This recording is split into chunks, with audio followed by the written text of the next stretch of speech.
Good morning, Earthlings. In this video, we are going to look at one of the places I visited on my most recent trip to Pittsburgh, Pennsylvania. I took my kids there to see Iron Maiden. We ended up spending the night, so it seemed like it would be a waste not to do some touristy things while we were there. The most touristy thing we did probably was going to the Duquesne Incline. And yes, I had to Google how to say that. So my apologies to the locals if Google was wrong.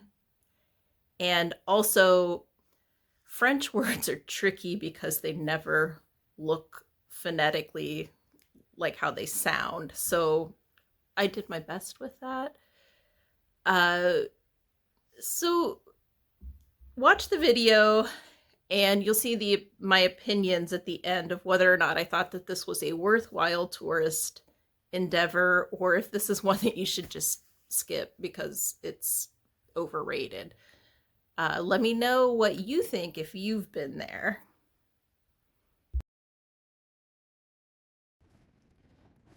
Both of the stations are easily located on Google Maps.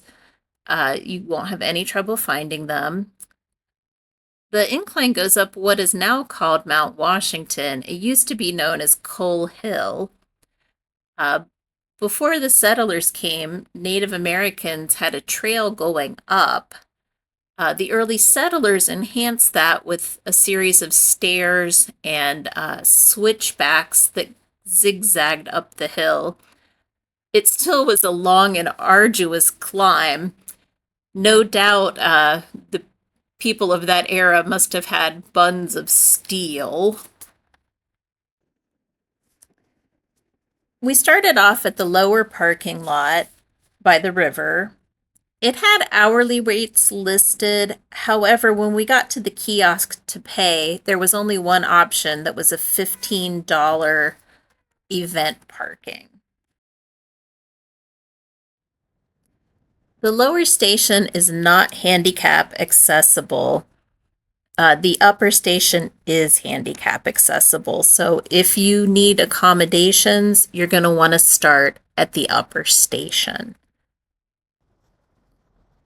We picked what I am assuming was the worst time to go. We went on a Saturday morning around noon. All in all, it took us about an hour to get through. The most important information you're going to need is that you have to have exact change to ride the ride. The lower level station has a money changing machine. The highest dollar amount bill it takes is $20. There is a gift shop at the top of the hill with an ATM, and they can help you make change. The incline was opened in 1877 as a new option to get up the hill. In 1964, a local historical society took over the operation, and they've done an amazing job preserving the stations and the cars. If you look around, you'll notice just incredible architectural detail everywhere.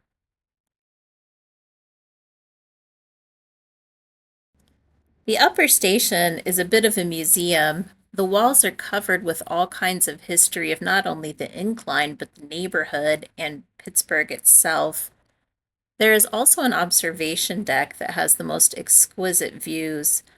You don't need to pay to go into the museum or to look at the overview.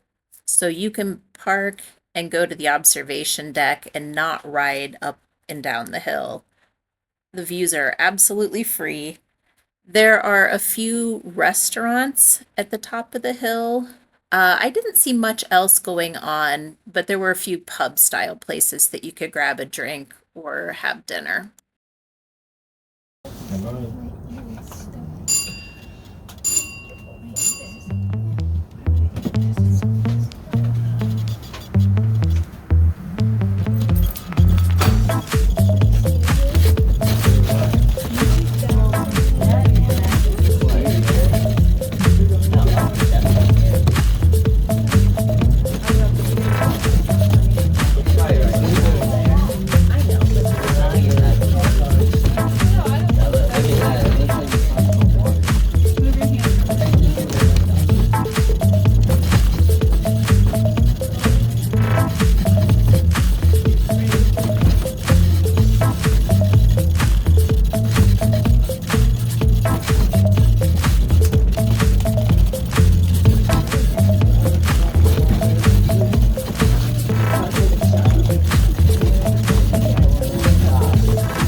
So, what did I think? I actually thought it was pretty cool. The ride itself was reasonably priced. The parking was a little steep. You could avoid paying for parking by taking the bus. There were bus stops by both stations. There are also tour groups that this is a stop on the tour. I'm glad we did it, but if you're not into panoramic views or steampunk kind of vibes, it might not be your thing. It was neat, but it wasn't super exciting. I thought it was worth seeing. My 20-something son seemed pretty into it.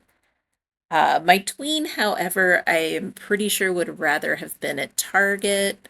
Um, I will say, I didn't feed her before we went. So if you're taking kids and you're going at a busy time, feed them. There were a bunch of little kids that we saw leaving, and they also had big smiles on their face, probably like 6 to 10 year olds, and they were giving it the thumbs up. So uh, don't skip it if you have kids. Just kind of read your kid. All in all, I think it was a great way to spend a couple hours, and I would recommend it. I give it the thumbs up.